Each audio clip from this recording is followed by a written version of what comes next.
Welcome to another edition of The Brush with Greatness. I'm your host, Alexander Miller, better known to the WWE Universe as Alexander the Great. Today will be where I read The Strange Case of Dr. Jekyll and Mr. Hyde, with its chapter title being The Carew Murder Case. Let's begin.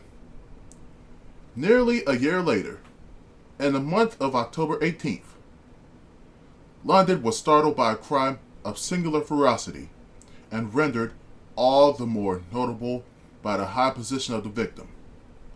The details were few and startling. A maid-servant living alone in a house not far from the river had gone upstairs to bed about 11. Although a fog rolled over the city in the small hours, the early part of the night was cloudless, and the lane, which the maid's window overlooked, was brilliantly lit by the full moon. It seems she was romantically given, for she sat down upon her box, which stood immediately under the window, and fell into a dream of musing. Never, she used to say, with streaming tears, when she narrated that experience, never had she felt more at peace with all men or thought more kindly of the world. And as she so sat, she became aware of an aged and beautiful gentleman with white hair, drawing near along the lane and advancing to meet him, another and very small gentleman, to whom at first she paid less attention.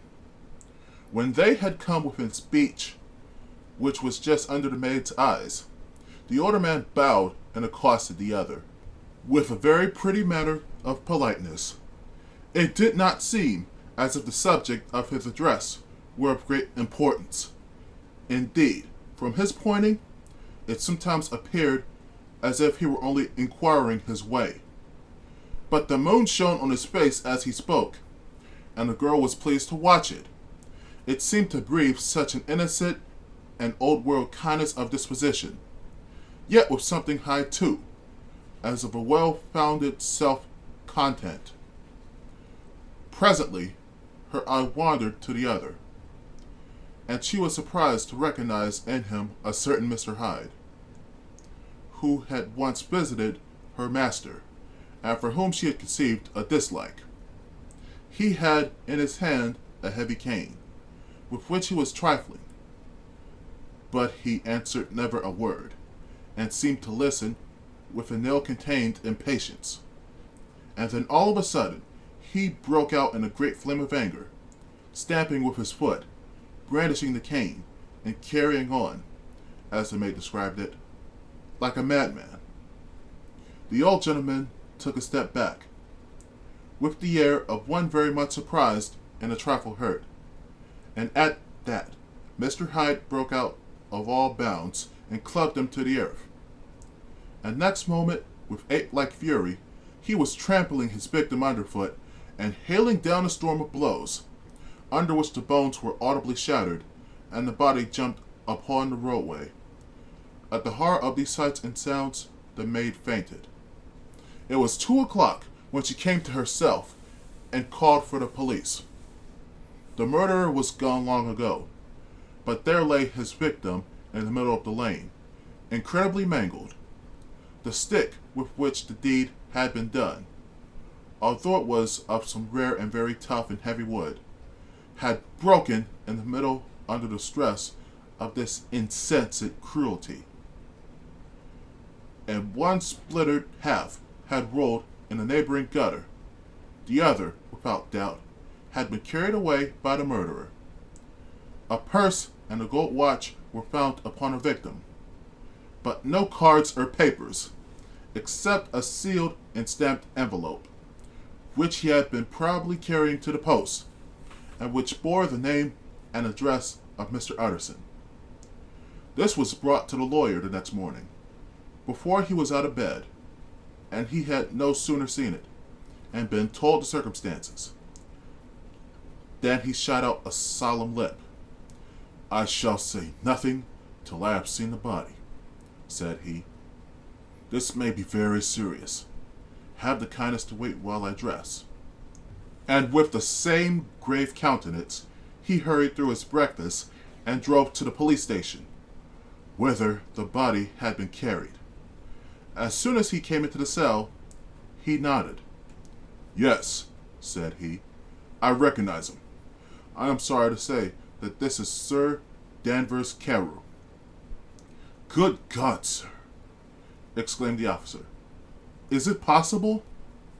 And the next moment, his eye lighted up with professional ambition. "This will make a deal of noise," he said. "And perhaps you can help us to the man." And he briefly narrated what the maid had seen, and showed the broken stick. Mr. Utterson had already quailed at the name of Hyde, but when a stick was laid before him, he could doubt no longer. Broken and battered as it was, he recognized it for one that he had himself presented many years before to Henry Jekyll. "Is this Mr. Hyde a person of small stature?" he inquired. "Particularly small and particularly wicked-looking, is what the maid calls him," said the officer. Mr. Utterson reflected, and then, raising his head, "If you will come with me in my cab," he said, "I think I can take you to his house." It was by this time about 9 in the morning, and the first fog of the season.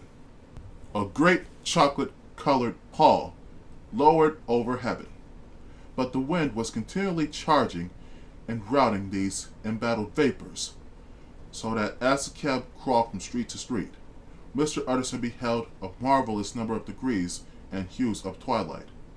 For here it would be dark, like the back end of evening, and there would be a glow of a rich, lurid brown, like the light of some strange conflagration. And here, for a moment, the fog would be quite broken up, and a haggard shaft of daylight would glance in between the swirling reefs.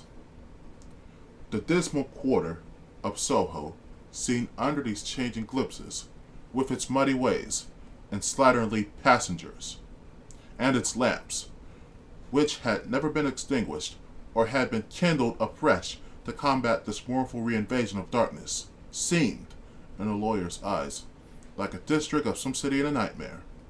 The thoughts of his mind, besides, were of the gloomiest dye, and when he glanced at the companion of his drive, he was conscious of some touch of that terror of the law and the law's officers, which may at times assail the most honest. As the cab drew up before the address indicated, the fog lifted a little and showed him a dingy street, a gin palace, a low French eating house, a shop for the retail of penny numbers and two-penny salads, many ragged children huddled in the doorways, and many women of different nationalities passing out, key in hand, to have a morning glass. And the next moment the fog settled down again upon that part, as brown as umber, and cut him off from his blackguardly surroundings. This was the home of Henry Jekyll's favorite, of a man who was heir to £250,000. An ivory-faced and silvery-haired old woman opened the door. She had an evil face, smoothed by hypocrisy, but her manners were excellent. Yes, she said, this was Mr. Hyde's, but he was not at home. He had been in that night very late, but had gone away again in less than an hour. There was nothing strange in that. His habits were very irregular, and he was often absent. For instance, it was nearly 2 months since she had seen him till yesterday. Very well, then, we wish to see his rooms, said the lawyer. And when the woman began to declare it, it was impossible. I had better tell you who this person is, he added. This is Inspector Newcomen, of Scotland Yard. A flash of odious joy appeared upon the woman's face. Ah, said she, he is in trouble. What has he done? Mr. Utterson and the inspector exchanged glances. He don't seem a very popular character, observed the latter. And now, my good woman, just let me and this gentleman have a look about us. In the whole extent of the house, which but for the old woman remained otherwise empty, Mr. Hyde had only used a couple of rooms, but these were unfurnished with luxury and good taste. A closet was filled with wine. The plate was of silver, the napery elegant. A good picture hung upon the walls. A gift, as Utterson supposed, from Henry Jekyll, who was much of a connoisseur. And the carpets were of many plies and agreeable in color. At this moment, however, the rooms bore every mark of having been recently and hurriedly ransacked. Clothes lay about the floor, with their pockets inside out. Lock-fast drawers stood open, and on a hearth there lay a pile of gray ashes, as though many papers had been burned. From these embers, the inspector disinterred the butt end of a green checkbook, which had resisted the action of the fire. The other half of the stick was found behind the door, and as this clinched his suspicions, the officer declared himself delighted. A visit to the bank, where several £1,000s were found to be lying to the murderer's credit, completed his gratification.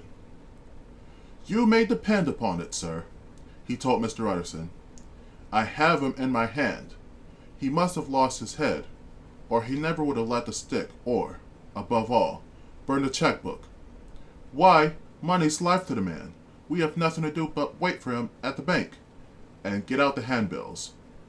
This last, however, was not so easy of accomplishment, for Mr. Hyde had numbered few familiars. Even the master of the servant maid had only seen him twice. His family could nowhere be traced. He had never been photographed, and the few who could describe him differed widely, as common observers will. Only on one point were they agreed, and that was the haunting sense of unexpressed deformity with which the fugitive impressed his beholders. Well, that's it for today's edition of The Brush of Greatness. Tomorrow will be a scripture reading edition of The Brush of Greatness, in which I, Alexander the Great, read James 2 of the Holy Bible, King James Version. Feel free to follow me on Twitter at WWETHeAlexander. Follow me on Instagram at AlexanderGreat_A.T.G. And follow me on YouTube, like, comment, share, and subscribe. This has been The Brush of Greatness. Peace. Alexander out.